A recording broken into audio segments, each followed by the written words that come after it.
Chilakaluripet assembly నియోజకవర్గంలో రద్దయిన postal ballot ఓటింగ్స్కు కీలక ప్రకటన విడుదల చేశారు పల్నాడు జిల్లా కలెక్టర్ శివశంకర్. చిలకలూరిపేట నియోజకవర్గంలో రద్దయిన పోస్టల్ బ్యాలెట్ ఓటింగ్ని ఈ నెల 8, 9 తేదీల్లో జరిపేందుకు ఎన్నికల కమిషన్ ఆదేశాలు జారీ చేసినట్లు వెల్లడించారు. 5వ తేదీ గణపవరం జెడ్పీ పాఠశాలలో ఎన్నికల్లో పాల్గొన్న పోస్టల్ బ్యాలెట్ ఓటర్లందరూ తిరిగి ఈ నెల 8, 9 తేదీల్లో ఓటు హక్కు వినియోగించుకోవాలని సూచించారు. అయితే అధికారుల పొరపాటుతో పోస్టల్ బ్యాలెట్లో రీపోలింగ్ పెట్టాల్సిన పరిస్థితి ఏర్పడిందన్నారు. పోస్టల్ బ్యాలెట్కు బదులు ఈవీఎం బ్యాలెట్ను పొరపాటున ఇచ్చారని వెల్లడించారు. అయితే ప్రస్తుతం ఆర్ఓకు నోటీసులు జారీ చేశామని పేర్కొన్నారు. పల్నాడు జిల్లా కలెక్టర్ శివశంకర్. ఇది జెరాక్స్ మనకి స్ట్రాంగ్ రూమ్ లో బ్యాలెట్ ఉంటుంది కాబట్టి అది మనం బయట తీసుకొచ్చేటప్పుడు చాలా ఉంటుంది. బట్ ఒక నమూనా జెరాక్స్ ఏంటంటే ఇది ఈవీఎం బ్యాలెట్ అన్నమాట. ఈవీఎం బ్యాలెట్ వర్టికల్ గా ఉంటుంది, ఈవీఎం మిషన్ తగినట్టుగా ఉంటుంది.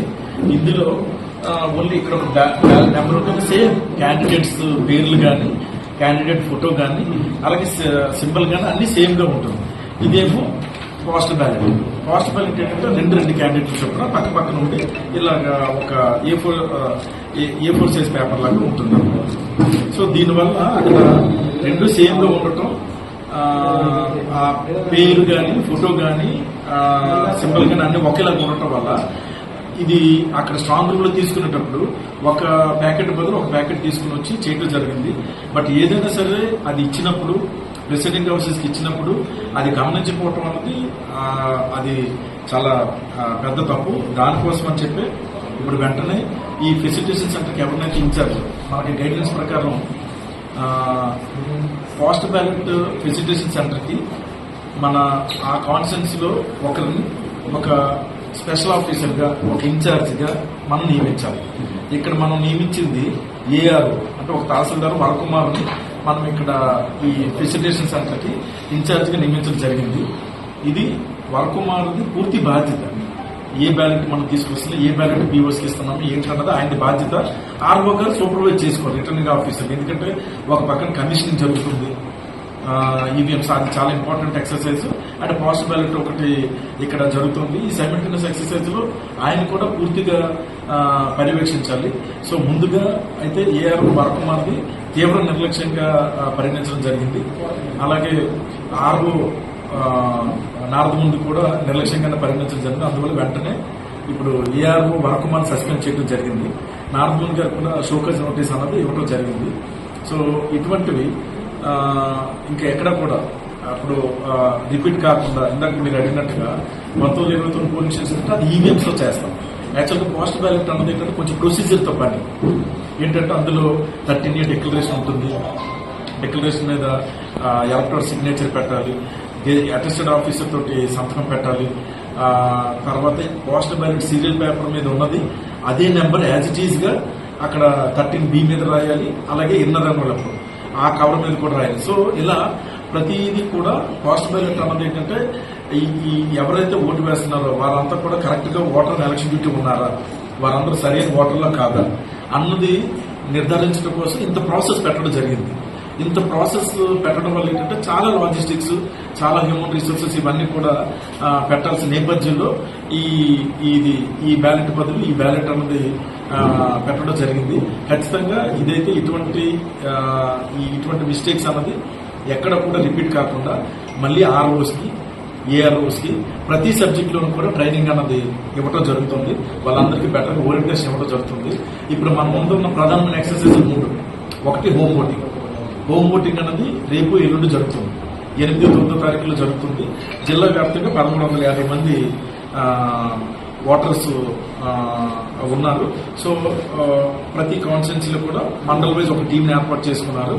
ఆ టీంలో ఒక పీఓ, ఏపీఓ, ఒక మైక్రో అబ్జర్వర్, అలాగే బిఎల్ఎస్ బూత్ లెవెల్ ఏజెంట్స్ ఉంటారు, వీడియోగ్రాఫర్ ఉంటారు. సో వీళ్ళందరి సమక్షంలోనూ ఆ ఇంటికి వెళ్లి ఎక్కడ సీక్రెసీ ఆఫ్ ఓటింగ్ అనేది డిస్టర్బ్ కాకుండా ఓటింగ్ కంపార్ట్మెంట్ పెట్టి అక్కడ ఈ ఓటింగ్ అనేది చేయడం జరుగుతుంది. సో ఈ 2 రోజుల్లో జరగాల్సింది అది. నేను సాయంత్రమే ఆర్ఓస్కి అందరికీ కూడా దీని మీద ప్రత్యేకంగా ట్రైనింగ్ అనేది ఇవ్వడం జరిగింది. ఈ రోజు కూడా జేసీ గారి ఆధ్వర్యంలో 11 నుంచి 12 గంటలకి ఈ హోమ్ ఓటింగ్ ఎవరెవరైతే ఏఆర్ఓస్ వీళ్ళందరూ వెళ్తారో స్టాఫ్ అందరికి కూడా ఒక ట్రైనింగ్ అనేది ఇవ్వడం జరిగింది. దీని తర్వాత ప్రధానమైన ఎక్సర్సైజ్ మనకి డిస్పర్షన్ సెంటర్ అంటే డిస్ట్రిబ్యూషన్ సెంటర్ అంటే 12వ తారీఖున ఏవైతే ఈ ఈవీఎంస్ ఉంటాయో ఈవీఎంస్ అన్ని కూడా ఇక్కడ నుంచి ఆ పోలింగ్ స్టేషన్ తీసుకెళ్లే ప్రక్రియ.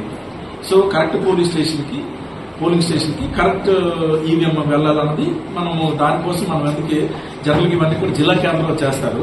ఇటువంటిదంతా ఉంటుందని చెప్పి మనం డిస్ట్రిబ్యూషన్ సెంటర్ అంతా కూడా ఇక్కడ కాన్స్టిట్యూన్సీ లెవెల్ స్ట్రాంగ్ రూమ్ పెట్టి ఆ స్ట్రాంగ్ రూమ్ దగ్గర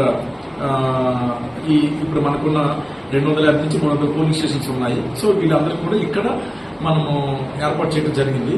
సో దీనికోసం మనకి ముందున పోస్టల్ బ్యాలెట్ లో ఒక ఈ మిస్టేక్ అన్నది ఒకటి గమనించడం వల్ల ఆ డిస్ట్రిబ్యూషన్ సెంటర్ కి ప్రతి కాన్స్టిట్యున్సీ కూడా ఒక సీనియర్ ఆఫీసర్ నా వైపు నుంచి వేయటం జరుగుతుంది ఒక మానిటరింగ్ కోసం.